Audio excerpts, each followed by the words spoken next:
Gente, vamos então explicar aqui estenose mitral. Essa válvula aqui vai ficar estenosada. Qual doença geralmente provoca isso? Campeã. Doença reumática, não é isso? Febre reumática. Febre reumática. Eu sempre faço um adendo em relação ao atendimento de pessoas, vocês estão aí todo mundo formando, já formaram, sobre atendimento de amidalite de repetição. Drogas, vocês que já estão trabalhando aí, gente, posto e tal, em que circunstância vocês fazem antibiótico na amidalite? Quem já está trabalhando e tem, ou pelo menos já está atendendo, como é que é a sua experiência? É quando tem placa? Gente, tem, porque a doença, a amidalite que pode provocar febre reumática, é a amidalite streptocócica, né? Streptocócica do grupo A de Lancefield. Eu aprendi na faculdade que nós deveríamos fazer antibiótico quando tem placa, não é isso? Quando não tem placa, tende a ser viral. Isso não é completamente verdade. Você pode ter amidalite bacteriana e não ter placa ainda, certo? Ou não formar placa hora nenhuma. Mas, via de regra, normalmente, quando você tem uma amidalite bacteriana, você tem prostração. Então, se você pegar um paciente lá toxemiado, todo detonado, com amidalite, passa antibiótico. Não fica fazendo ciência, não. Fica olhando, eu acho que é viral. Eu acho que é viral, não vou passar antibiótico. Passa antibiótico. Tá? Principalmente se for de repetição. Tá? Tem toxemia, o paciente está toxemiado, está detonado, a criança está detonado, o jovem está detonado, passa antibiótico. E o antibiótico, você pode usar via oral, amoxicilina mesmo, não precisa ser clavulanato, amoxicilina pura, mas tem que tratar no mínimo 10 dias. As pessoas tratam 10 dias, gente? Não trata, ela trata 3 dias. É o tempo que melhora e ela não toma mais nada. Entendeu? Então ela não erradica o estreptococcus da garganta, então ela está sujeita a ter febre reumática. E febre reumática, gente, é um transtorno na vida de uma pessoa. Uma endocardite por febre reumática é um transtorno. Doença valvar mitral é uma coisa muito, muito grave. São cirurgias de repetição, cirurgias grandes, tem que abrir o tórax, não é coisa fácil. Tem que fazer mais de uma, porque o coração vai aumentando, você vai ter que trocar a válvula. Não é coisa fácil, não. É melhor tomar um antibiótico. Tá? Tranquilo. Se eu tiver mais de um episódio, pior ainda. Quanto mais episódios eu for tendo, mais acontece a lesão valvar. Tá? Então, um conselho que eu dou é a penicilina benzatina de 1.200.000, se a criança tiver mais que 25 quilos, você pode usar 1.500.000. 1.200.000. Se você tiver criança com menos de 25 quilos, pode usar 600, né? 600.000 unidades. Com esse tipo de tratamento, você erradica o estreptococcus da orofaringe. Então, você elimina a possibilidade de febre reumática. Certo? Quanto mais rápido você fizer no curso da doença, melhor. Tá? Não deixa para fazer no final, não. A partir do 10º dia de doença, você já não mais tem a capacidade, a febre reumática não consegue ser prevenida mais. Tá? Vamos falar sobre, então, a estenose mitral? Beleza. Então, quando começa, a principal doença, então, que faz estenose mitral é a febre reumática, né? A doença reumática.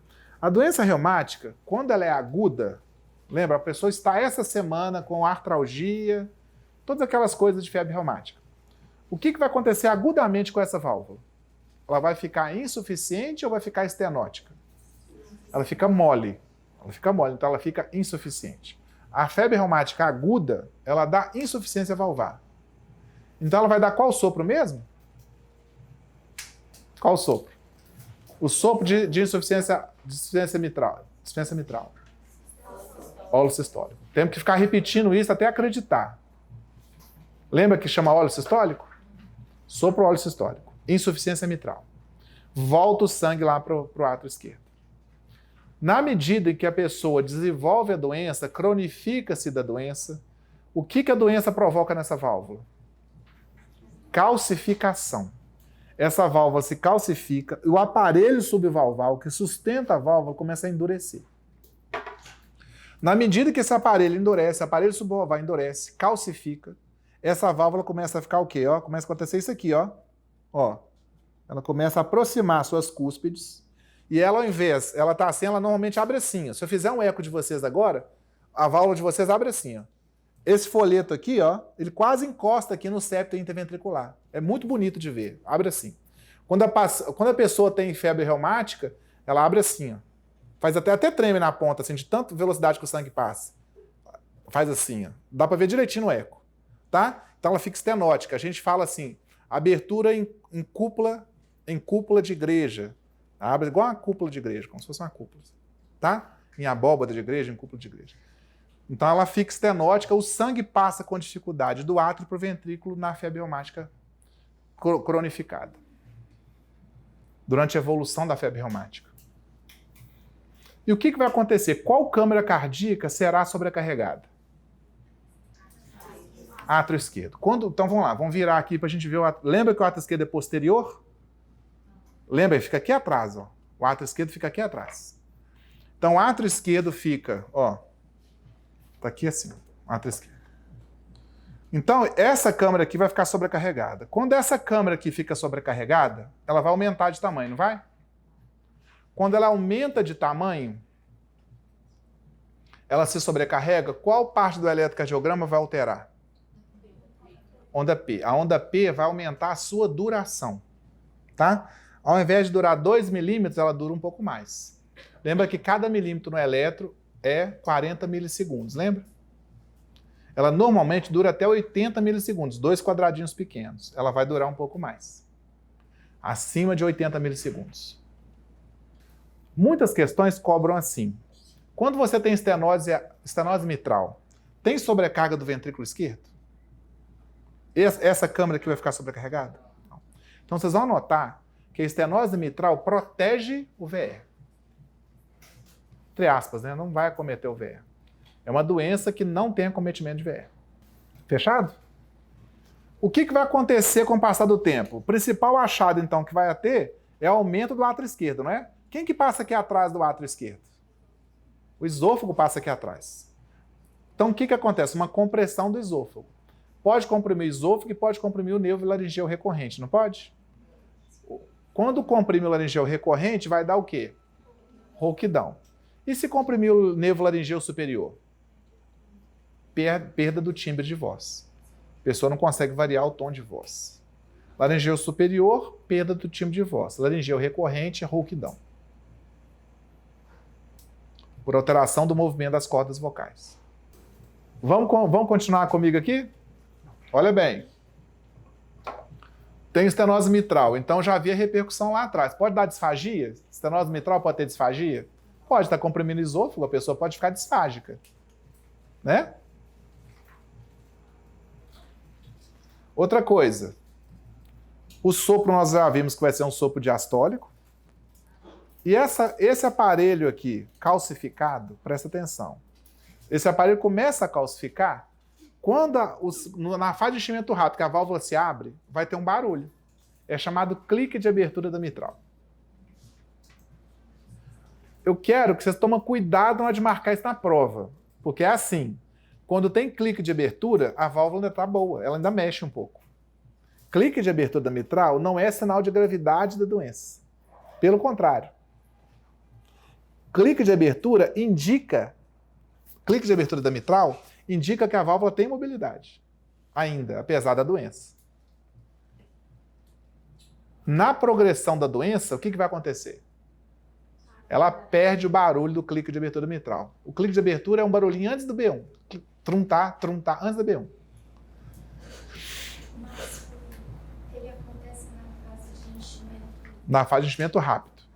É a primeira fase. Quando abre a mitral, ela dá um clique na hora de abrir.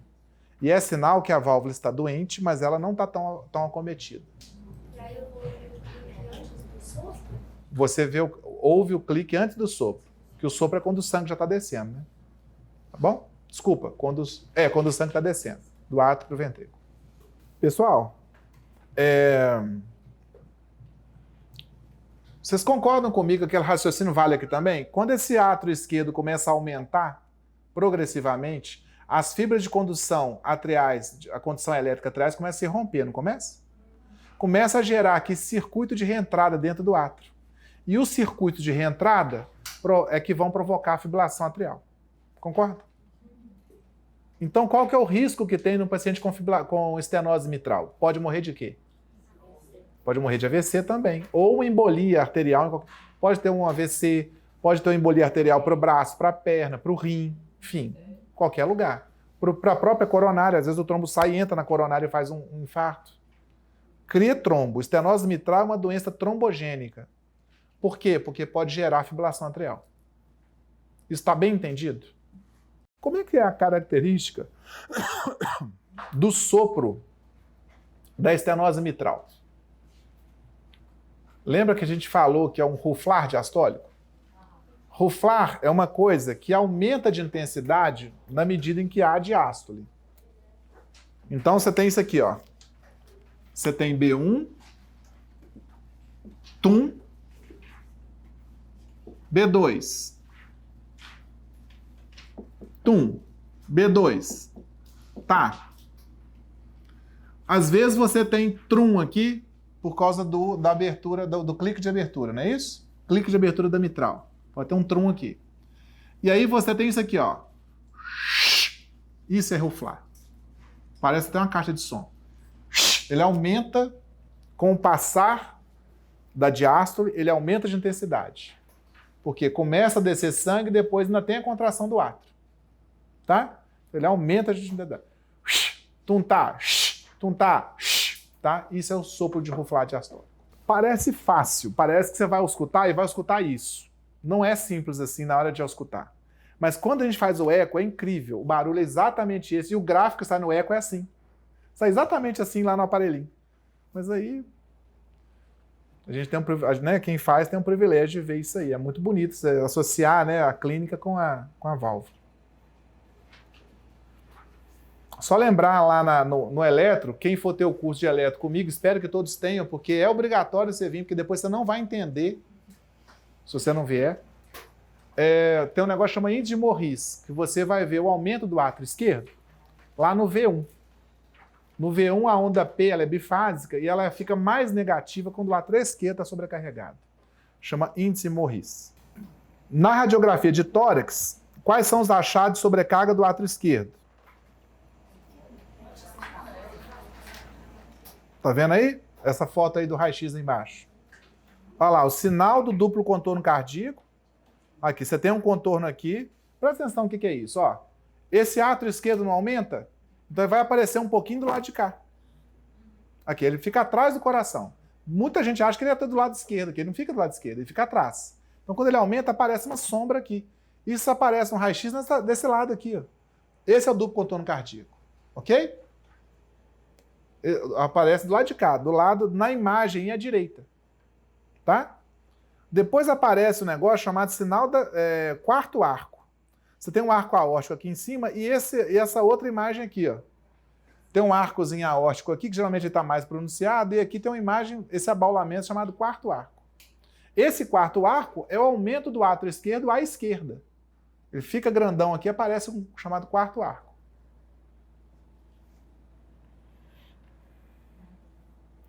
E outra coisa importante que aí não está dando para ver, mas vocês podiam desenhar na apostila de vocês, desce a traqueia aqui mais escura. Ela divide aqui broncofonte principal direito, broncofonte principal esquerdo. Só que quando tem aumento do átrio esquerdo, esse broncofonte esquerdo fica em pé, chamado sinal da bailarina, tá? Como se fosse uma perna levantada, sinal da bailarina. Esse raio-x de tórax já caiu na prova aqui do PSU. E quase todo mundo errou. Esses são sinais de aumento de quê, gente? De átrio esquerdo. Toda doença que aumenta átrio esquerdo pode aparecer esse raio-x para vocês. Ok? Por isso que eu estou dando isso aqui na aula de estenose mitral, porque a estenose mitral é uma doença que faz aumento do átrio esquerdo. Lá no ecocardiograma, tá, nós vamos quantificar a lesão. Essa parte cai menos. Viramos aqui. Ecocardiograma, então, eu vou quantificar a lesão. Em leve, moderado ou grave, através da medida do arco valvar. Eu vou medir lá no eco qual que é o tamanho da válvula e vou ver se a doença é leve, moderada ou grave. Doenças leves eu vou só acompanhar. Doenças moderadas e graves podem ter tratamento cirúrgico. A tendência atual não é mais abrir o tórax. A tendência no futuro próximo, já está tendo alguns casos, mas no futuro próximo, é fazer toda essa reparo de válvula por terapia endovascular, certo? Então, o que a gente pode fazer? Nós vamos calcular um índice chamado índice ou score de Bloch. Na prática até não é tão usado, mas na prova cai muito esse score de Bloch, tá? É para ver o tanto. Por que chama score de Bloch? Ah, Paulo, porque o cara que desenvolveu isso chama Bloch. A gente guarda assim, porque a válvula está bloqueada. Como está bloqueada, score de Bloch. Então, o que nós vamos ver nesse score de Bloch? Nós vamos ver o tanto que essa válvula está calcificada, nós vamos estudar a válvula. Vamos achar a válvula mitral e ver o tanto que ela está calcificada, a mobilidade da válvula, tá certo? E vários outros itens aí, que é os itens de eco, né? Para quem vai fazer prova de eco. Se esse score for muito alto, a tendência nossa é trocar a válvula, fazer uma substituição dessa válvula, tirar essa válvula, colocar outra.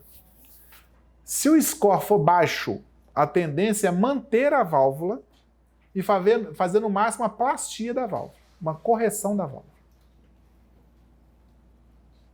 Certo? Scores baixos, ou seja, válvula boa. Score baixo, válvula boa. Vou fazer uma plastia da válvula. Score alto, a tendência é trocar a válvula. A gente guarda os seguintes valores. A gente guarda o valor de 8 e o valor de 11. Tá? O score abaixo de 8. Peraí, deixa eu ver onde é que está. Não está escrito aí não, né? Está lá na frente?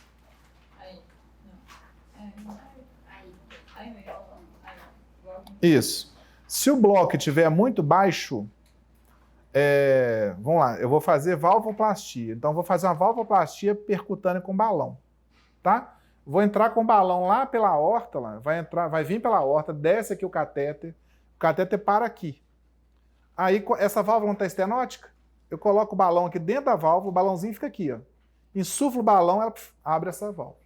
Qual que é o problema de fazer esse procedimento, gente? Já estou avisando que a válvula tem que estar boa. Se for uma válvula muito calcificada, quando eu balonar, ela vai parar de funcionar. Isso é muito importante. Não pode ter trombo. Se eu abrir essa válvula com trombo dentro o trombo geralmente fica aqui dentro, a auriculeta esquerda, lembra? Então, onde mais acumula trombo é aqui o apêndice auricular esquerdo. Se eu abro essa válvula aqui com trombo aqui, o trombo desce e faz AVC. Então eu vou balonar essa válvula com score baixo, tomando qual cuidado? Quando eu fizer o balonamento dessa válvula, ela não está calcificada? Mesmo que seja pouca, ela está calcificada. Qual doença que eu vou gerar? Concorda? Ela vai começar a voltar sangue. Se ela já tiver com insuficiência, não posso fazer essa terapia. Entendeu? Se ela já é insuficiente, quando eu balonar, vai piorar a insuficiência. Esse tratamento é o mais tranquilo que tem, que é o balonamento da válvula. Abertura com balão. Não pode ter trombo e não pode ter insuficiência, né? Importante. O outro tratamento, quando o bloco está entre 8 e 11, que eu posso utilizar, eu posso fazer um tratamento cirúrgico, mas eu vou ter que fazer uma toracotomia, tá? Eu venho na válvula, abro aqui, vou na válvula com o dedo e abro a válvula. Se tiver um trombo aqui, eu posso tirar até o trombo. Posso com o meu próprio dedo, tiro o trombo e faço uma abertura na válvula, tá? Isso é chamado valvuloplastia. Ok? E eu posso fazer, em último caso, se o bloco é muito alto, a válvula já vai ter estenose, vai ter insuficiência, provavelmente vai ter trombo, aí eu faço a troca valvar. Tá? Eu vou abrir e vou trocar a válvula. Quando eu troco a válvula, não é motivo da aula de hoje, mas vamos fazer um breve parênteses aqui. Vou fazer a troca da válvula porque o bloco está muito alto. Eu tenho duas opções, não tem? Agora eu vou ter três opções. Eu posso fazer a troca daqui para frente, eu vou ter a troca endovascular, né? Mas vamos falar na nossa realidade aqui. Eu tenho duas opções. Eu posso trocar essa válvula por quais opções? Metálica ou biológica, lembra? Em quais circunstâncias eu vou usar uma válvula metálica? Pacientes mais jovens, né? E aqueles pacientes nos quais eu posso... Qual que é o problema da válvula metálica? E lembra que a anticoagulação... Anota essas coisas, hein? Válvula metálica, paciente mais jovem. O inconveniente da válvula metálica é qual mesmo? Anota no final aqui, tá? Porque troca valvar tá aqui, ó. Aí vocês vão botar metálica ou biológica, ok? Aqui no final. Qual que é o inconveniente? Anticoagulação. Anticoagulação tem que ser feita com o quê? Com o antigão, que é o Marevan. Lembra qual que tem que ser o RNI-alvo? Não é entre 2 e 3, entre 2,5 e 3,5, lembra? O paciente ficar mais anticoagulado, mais risco de sangramento. O RNI-alvo, quando eu usar o Marevan, para minha válvula metálica, é entre 2,5 e 3,5. 2,5 e 3,5. Vou manter em 3, né? Tentar manter em 3. Ao invés de manter em 2. Tudo bem? Essa parte ficou tranquila? Bom, e se eu colocar uma válvula biológica? Qual que é o maior inconveniente da válvula biológica? Ela é sujeita a mais trocas, não é isso? A gente estima que uma válvula biológica de boa qualidade dure aí por volta de 10 anos. Eu já fiz eco de pacientes que a válvula dura 14 anos, 15, 16 anos. O paciente às vezes está acompanhando, fica bem e fica com a válvula mais tempo. Aí faz menos cirurgias de troca, né? Um paciente bom para colocar uma válvula dessa? É um paciente, às vezes, idoso, mas não pode ser muito idoso, então não aguenta a cirurgia. Vamos pegar aí 60 anos, né? Faz a troca valvar, às vezes morre de outra coisa. Certo? Fica 70, 75 anos sem precisar fazer a troca valvar. 65 é uma boa idade para você botar uma troca, fazer uma prótese biológica. Tá combinado? Pessoal, eu acho que nós falamos as principais coisas. A primeira aula, que é de estenose mitral, ela é sempre mais pesada, porque tem mais informação. Vocês vão ver agora, quando eu entrar na segunda parte da aula, são coisas mais leves, mais rápidas e meio repetição do que a gente viu agora, ok?